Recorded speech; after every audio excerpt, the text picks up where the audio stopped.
Hello friends, I'm Loki and this is your neighbor speaking. Standing outside the courtroom number 3H, the Denver urban camping ban is finally on trial. Today is the case of the people versus Burton, Howard, and Russell.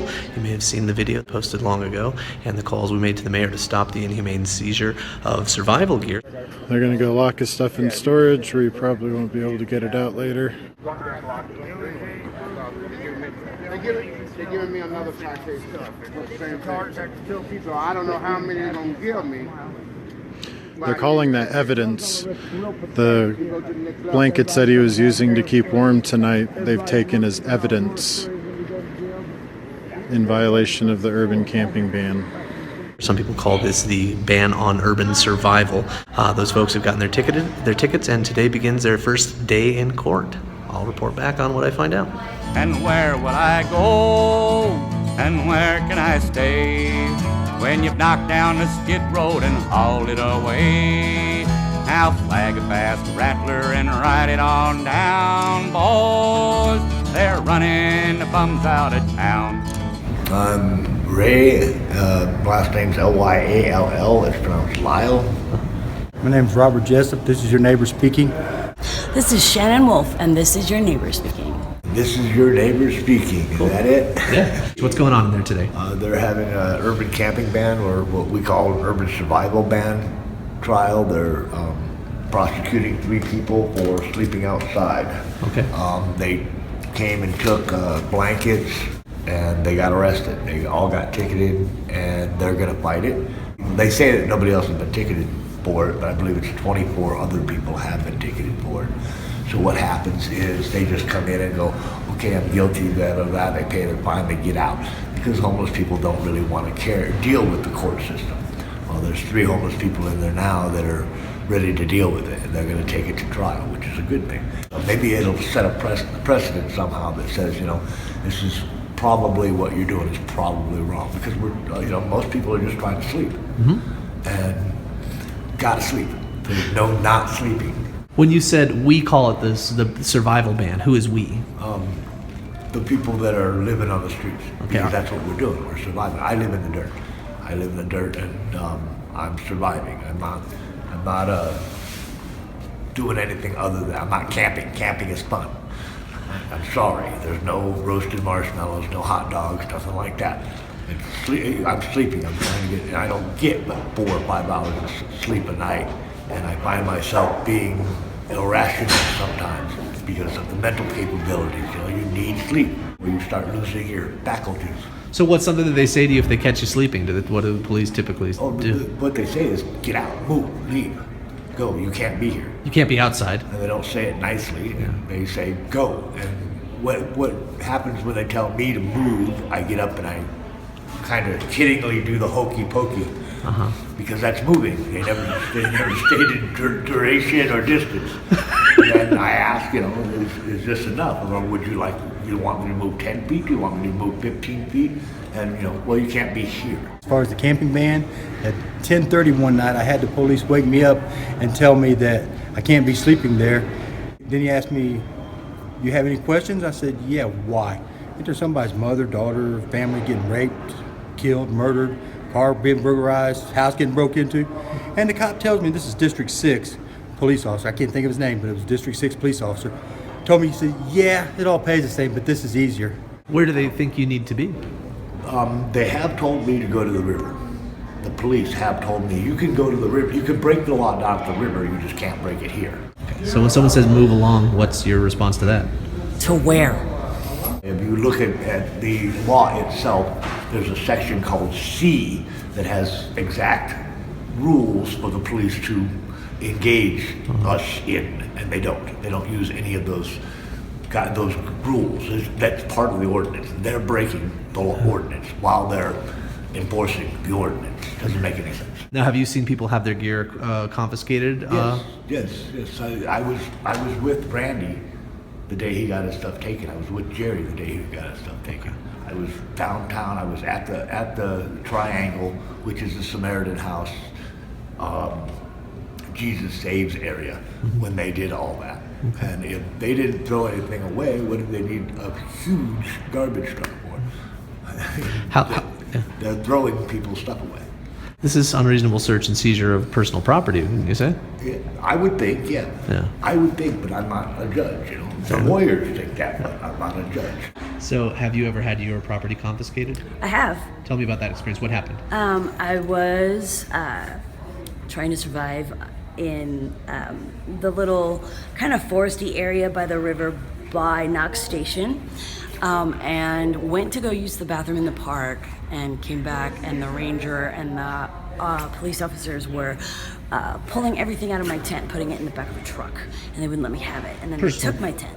Personal property. What all did they take besides your tent? I had my tent, my sleeping bag, my blankets, my pillow, my first teddy bear. I have a new one, thankfully. How are they justifying? This is your personal property. Yeah, food. What little food I had scrounged up from food banks or saved in my pocket from going to the mission or whatever. You know. They took food from you. I had a box of food. And what's their justification when you ask them? Did you ask why are you doing this? Because you are in. What's the word? You are in violation of the camping ban. And I said, I'm not exactly camping. I'm homeless. I'm just trying to survive. And You said they I'm didn't not care. camping. I'm trying to survive. Yeah. And they're like, well, you have a tent up that's considered camping. I said, so if I put the tent down, can I keep it? And he said, no, because it's up, we have to take it. It was ridiculous. Did you ever get your tent back? No, I was told that I would be able to, and then when I went to go pick everything up, they couldn't find it in the system. How long have you been experiencing homelessness? I've been on the streets for 4 years. So have you seen a change? Is that before this ban came into effect, or always No, with this ban? actually, I was sitting on my couch in my nice little duplex watching my 60-inch screen, big screen TV going, those people are going to screw it up for the homeless people. And sure enough, they got screwed up for the homeless people. Right after that, I became homeless. Do you care to share your story of why you're experiencing homelessness? Sure. I left a domestic violence situation. I went into a domestic violence shelter, and then I was kicked out because my roommate punched me and I blocked. If I had let her hit me, I would have been able to stay.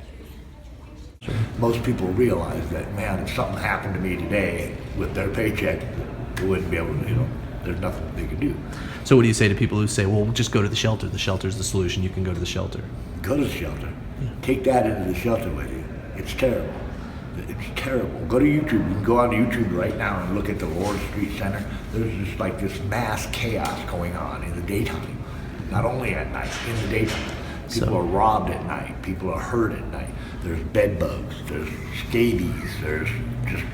The shelter, is that the solution? Is there enough shelter space? Is that a good place to be? There's definitely not enough shelter space, and the shelters are not as safe as the streets. I mean, both are dangerous, yes, but on the streets we have camaraderie, we have family, we have people protecting us, we have people watching out for our stuff. I can go to the bathroom and come back and my stuff is safe because I know somebody's watching it. In the shelter, I walk into the bathroom, I come back, my phone is stolen, that's under my pillow being charged. You know, there's bed bugs, the food is disgusting. I went into a shelter one time and was given spaghetti that was cooked with fish. Who eats fish spaghetti? You know, so I can't do shelters. You know, most of them got bed bugs and stuff, and I'm a picker. So if I get sores, I start picking them. And then with bed bugs, they're even, you know, you wind up with a bunch of scabs. So I can't do shelters. Like I say, I didn't even qualify for a respite bed in a shelter. So you feel safer on the street than in a shelter? Definitely. I've never been hurt on the street. I've had one time somebody stole my backpack and they woke me up, so I got it back. One time in 4 years. I've never been hurt. I've never been robbed. Nothing. Okay. Can I ask what your shirt says? Can you see what that says? Homeless Bill of Rights. And can you tell me about the Homeless Bill of Rights? A group of us, Denver Homeless Out Loud, got together and we've been working on it for 3 years. It got introduced, well, we've taken it to the Capitol twice now. We're taking it again this year. Homeless Bill of Rights is basically... Oh, you got the list. All right, I'll video this while you talk. Right there. Okay, thank you. I'll go down it. Colorado, California, and Oregon, house keys, not handcuffs. The right to move freely, rest, sleep, and protect oneself from the elements in public spaces. The right to occupy a legally parked vehicle. The right to a reasonable expectation of privacy of your property in public spaces, and the right to eat, share, accept, or give food in any public place in which. And all those rights in Colorado at some place are like in Denver, they don't really enforce that you sleeping in a vehicle. They pretty much leave you alone as long as you're parked legally. But there are places in Colorado that do not let you sleep in your own car. So what are you hoping will be the outcome of this court case today with with Burton, Howard, and Russell? The outcome, not guilty. Not guilty. That would be an awesome outcome.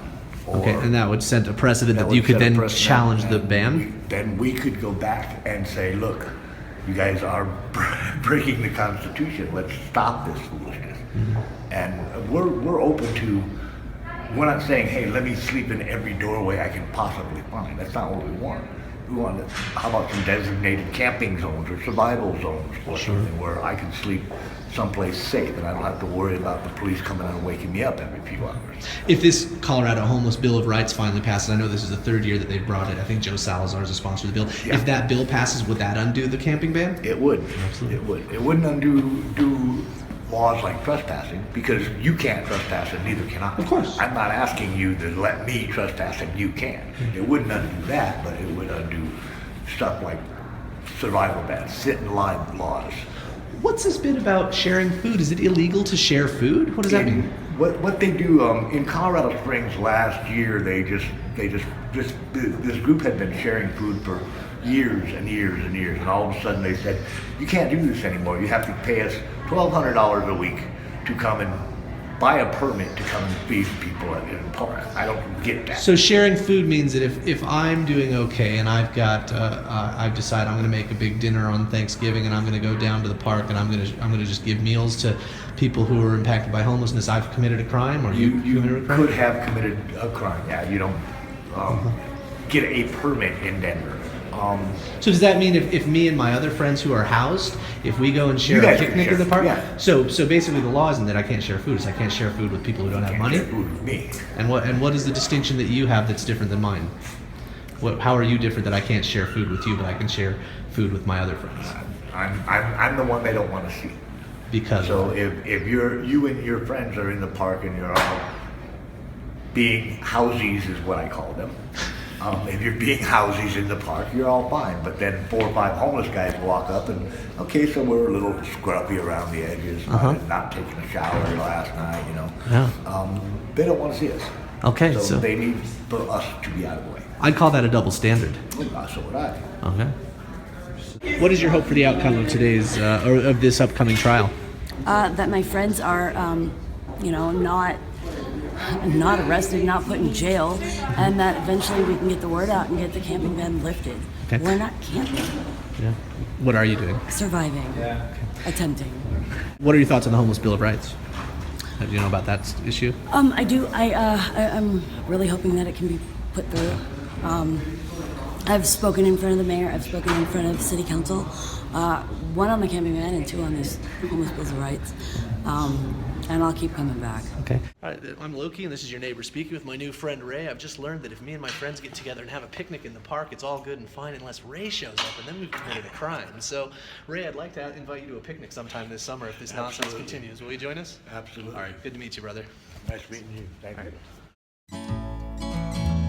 The bulldozer's rolling through my part of town. The iron ball swings and knocks it all down.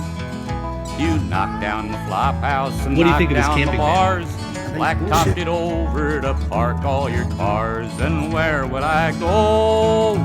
And where can I stay?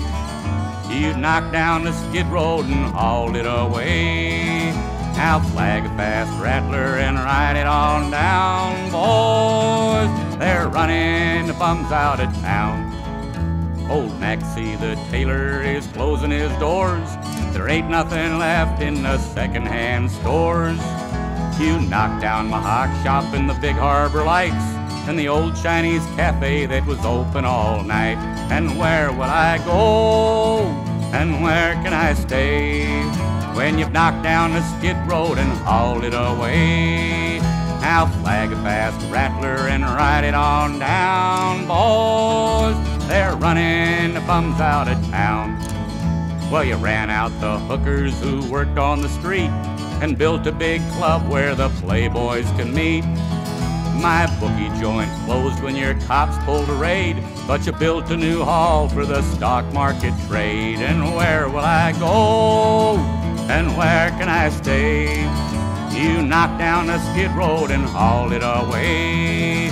Now flag a fast rattler and ride it on down, boys. They're running the bums out of town.